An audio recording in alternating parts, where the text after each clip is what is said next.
कुरुक्षेत्र के युद्ध क्षेत्र को विशाल सेनाओं के आवागमन की सुविधा के लिए तैयार किया जा रहा था। उन्होंने हाथियों का इस्तेमाल पेड़ों को उखाड़ने और जमीन साफ करने के लिए किया। ऐसे ही एक पेड़ पर एक गौरैया अपने 4 बच्चों के साथ रहती थी। जब उस पेड़ को उखाड़ा जा रहा था तो उसका घोंसला जमीन पर गिर गया, लेकिन चमत्कारी रूप से उसकी संतानें अनहोनी से बच गईं। लेकिन वो अभी बहुत छोटे होने के कारण उड़ने में असमर्थ थे।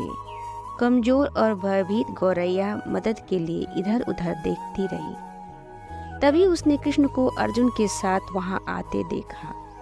वे युद्ध के मैदान की जांच करने और युद्ध की शुरुआत से पहले जीतने की रणनीति तैयार करने के लिए वहां गए थे।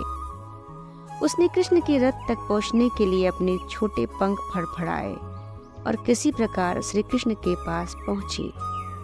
उसने कहा, हे कृष्ण, कृपया मेरे बच्चों को बचाएं, क्योंकि लड़ाई शुरू होने पर कल उन्हें कुचल दिया जाएगा। सर्वव्यापी भगवान बोले, मैं तुम्हारी बात सुन रहा हूँ, लेकिन मैं प्रकृति के कानून में हस्तक्षेप नहीं कर सकता। गौरैया ने कहा, हे भगवान, मैं जानती हूँ कि आप मेरा उद्धार करता है। मैं अपने बच्चों के भाग्य को आपके हाथों में सौंपती हूँ। अब यह आपके ऊपर है कि आप उन्हें मारते हैं या उन्हें बचाते हैं। काल चक्र पर किसी का बस नहीं है। श्री कृष्ण ने एक साधारण व्यक्ति की तरह, जिसका आशय था कि वहाँ ऐसा कुछ भी नहीं था जिसके बारे में वो कुछ भी कर सकते थे। गौरैया ने विश्वास और श्रद्धा के साथ कहा, प्रभु, आप कैसे हो और क्या करते हैं वो मैं नहीं जान सकती। आप स्वयं काल के नियंता हैं, यह मुझे पता है। मैं सारी स्थिति एवं परिस्थिति एवं स्वयं को परिवार सहित आपको समर्पण करती हूँ। गौरैया और श्री कृष्ण के संवाद से अनभिज्ञ अर्जुन गौरैया को दूर भगाने की कोशिश करते रहे। गौरैया ने अपने पंखों को कुछ मिनटों के लिए फुलाया और फिर अपने घोंसले के पास वापस चली गई। 2 दिन बाद संघ के उद्घोष से युद्ध शुरू होने की घोषणा की गई। कृष्ण ने अर्जुन से कहा कि मैं अपने धनुष और बाण मुझे दे दो। अर्जुन चौंके, क्योंकि कृष्ण ने युद्ध में कोई भी हथियार नहीं उठाने की शपथ ली थी। इसके अतिरिक्त अर्जुन का मानना था कि वह ही सबसे अच्छा धनुर्धर है। मुझे आज्ञा दे भगवान, अर्जुन ने दृढ़ विश्वास के साथ कहा। मेरे तीरों के लिए कुछ भी अभेद नहीं है।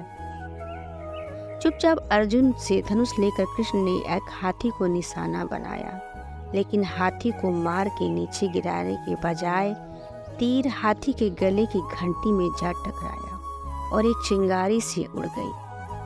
अर्जुन ये देखकर अपनी हंसी नहीं रोक पाए। कृष्ण एक आसान सा निशाना चूक गए। क्या मैं प्रयास करूं? उनसे स्वयं को प्रस्तुत किया। उसकी प्रतिक्रिया को नजरअंदाज करते हुए कृष्ण ने उन्हें धनुष वापस दिया और कहा कि कोई और कार्रवाई आवश्यक नहीं है। लेकिन केशव अपनी हाथी को क्यों तीर मारा? अर्जुन ने पूछा। क्योंकि इस हाथी ने उस गौरैया के आश्रय उसके घोंसले को, जो एक पेड़ पर था, उसको गिरा दिया था। कौन सी गौरैया? अर्जुन ने पूछा। इसके अतिरिक्त हाथी तो अभी स्वस्थ और जीवित है, केवल घंटी की टूट कर गिरी है। अर्जुन के सवालों को खारिज करते हुए कृष्ण ने उसे शंख फूंकने का निर्देश दिया। युद्ध शुरू हुआ। अगले 18 दिनों में कई जानें चली गईं। अंत में पांडवों की जीत हुई। एक बार कृष्ण अर्जुन को अपने साथ सुदूर क्षेत्र में भ्रमण करने के लिए ले गए। कई सौ अभी भी वहां हैं, जो उनके अंतिम संस्कार का इंतजार कर रहे हैं। जंग का मैदान गंभीर अंगों और सिर बेजान सीढ़ियों और हाथियों से अड़ा पड़ा था। कृष्ण एक निश्चित स्थान पर रुके और एक घंटी, जो कि हाथी पर बांधी जाती थी, उसे देखकर विचार करने लगे।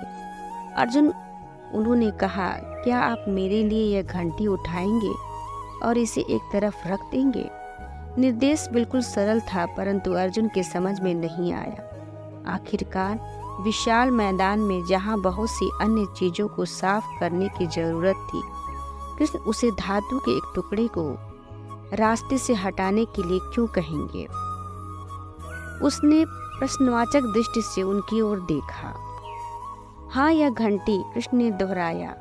यह वही घंटी है जो हाथी के गर्दन पर पड़ी थी, जिस पर मैंने तीर मारा था। अर्जुन बिना किसी और सवाल के भारी घंटी उठाने के लिए नीचे झुका। जैसे ही उन्होंने इसे उठाया, उसकी हमेशा के लिए जैसे दुनिया बदल गई। 1 2 3 4 और 5 4 युवा पक्षियों और उसके बाद एक गौरैया उस घंटी के नीचे से निकाले। बाहर निकलने के बाद माँ और छोटे पक्षी कृष्ण के इर्द गिर्द मंडराने लगे, एक बड़े आनंद से उनकी परिक्रमा करने लगे। 18 दिन पहले काटी गई एक घंटी ने पूरे परिवार की रक्षा की थी। मुझे क्षमा करें हे कृष्ण, अर्जुन ने कहा। आपको मानव शरीर से देखकर और सामान्य मनुष्यों की तरह व्यवहार करते हुए मैं भूल गया था कि आप वास्तव में कौन हैं।